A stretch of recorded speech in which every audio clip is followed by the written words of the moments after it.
어떻습니까? 오늘 또 참으로 좋은 날입니다. 마음속에 넘치는 기쁨을 하나님이 채워주실 줄 믿습니다. 저는 오늘 요한복음 15장 1절로 9절의 말씀을 가지고 예수님과 우리와의 관계란 제목으로 은혜를 나누고자 합니다. 인간의 삶은 여러 종류의 수많은 관계로 얽혀져 있습니다. 그리고 이 관계가 올바르냐 아니냐의 여부가 성공적이고 행복한 삶을 사느냐 못 사느냐에 직결됩니다. 한 가정이 성공적이고 행복한 가정이 되기 위해서는 먼저 남편과 아내의 관계가 올바르게 정립되어야 하고 또 부모와 자녀와의 관계가 올바르게 정립되어야 합니다. 남편은 가정으로서 가정을 이끌어가고 아내는 뒤에서 남편을 잘 받들어 도와주며 남편은 아내를 보호하고 사랑하며 아내는 남편에게 순종해야 합니다. 또 자녀는 부모를 공경하며 부모는 주의 훈계를 따라 자녀를 잘 양육해야 합니다.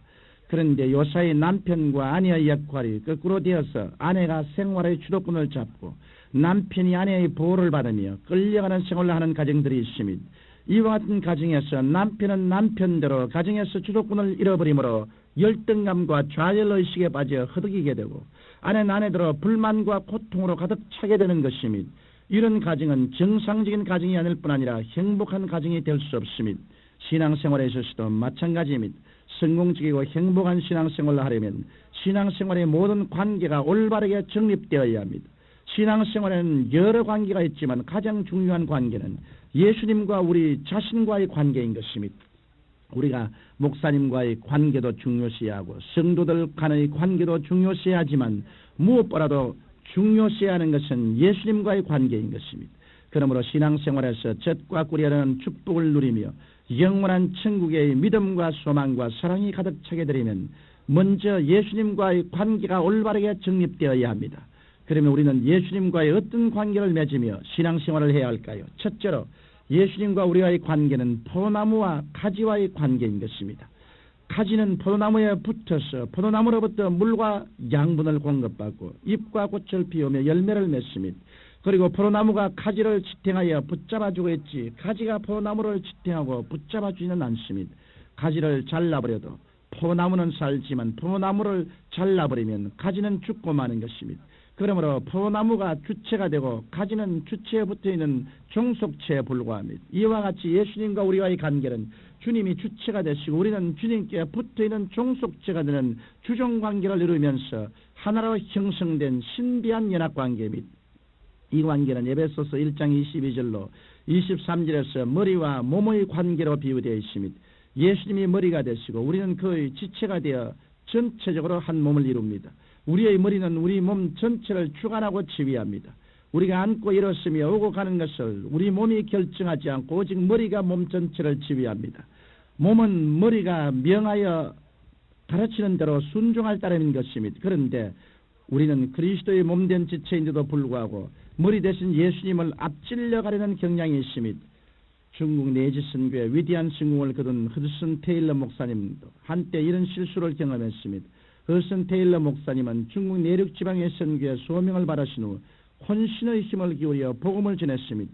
그렇지만 얼마 지나지 않아 재정난과 인력난에 허덕이게 되었고 나중에는 염려와 근심에 쌓인 나머지 신경쇠약증에 걸려 고통당하게 된 것입니다. 그러다가 그는 요한복음 15장의 나는 포도나무여 너희는 가지란 말씀을 읽으면서 하나님의 섭리를 새롭게 깨닫게 되었습니다.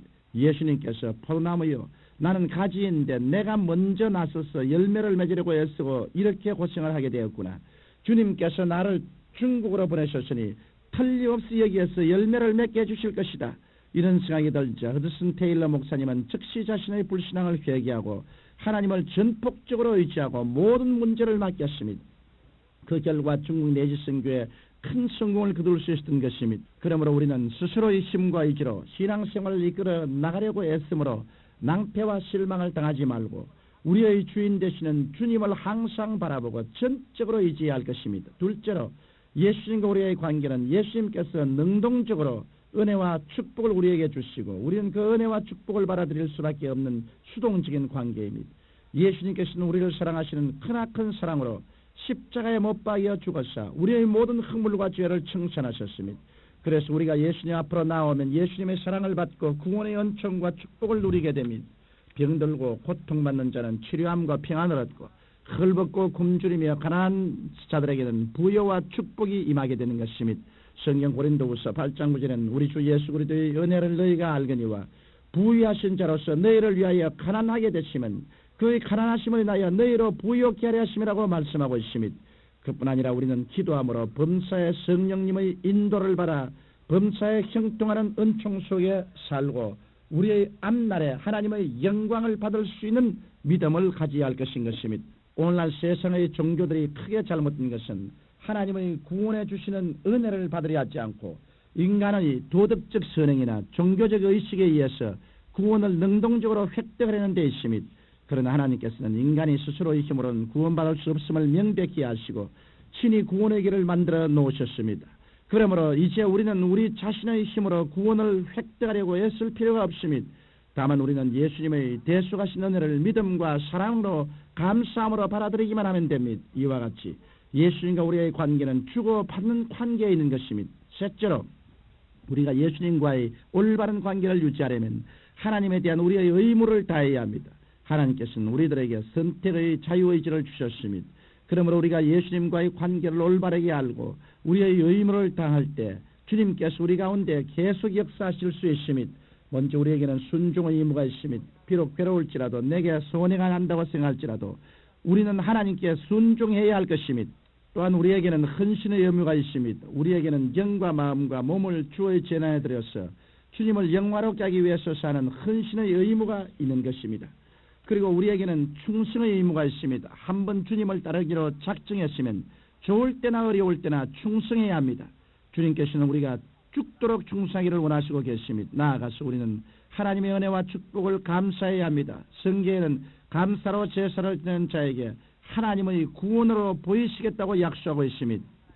끝으로 우리는 하나님께 받은 축복을 잘 관리하여 30배, 60배, 100배로 열매 맺도록 해야 합니다. 하나님의 축복을 받아 영혼의 잘됨같이 범사의 잘됨에 강건한 열매를 맺을 뿐 아니라 성령의 여러 가지 열매와 전도의 열매를 맺어 하나님께 영광을 돌려야 할 것인 것입니다.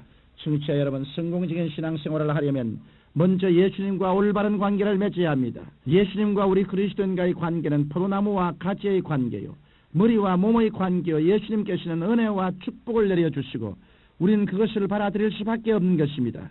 그리고 이 관계를 항상 올바르게 유지하기 위해서 우리는 순종과 헌신과 충성과 감사와 신앙생활의 열매를 많이 맺어 하나님을 영광되게 하는 의무를 잘 이행해야 합니다. 그럴 때 우리는 예수님과 올바른 관계를 맺을 뿐 아니라 젖과 꿀이 흐르는 축복된 신앙생활을 할 수 있게 되는 자리에 들어가게 되는 것입니다. 살아계신 아버지 하나님, 주님과의 올바른 관계를 맺어 깊은 신앙과 헌신적인 신앙과 하나님께 영광 돌리는 신앙의 삶을 살게 하여 주옵소서. 예수님 이름으로 기도합니다. 아멘.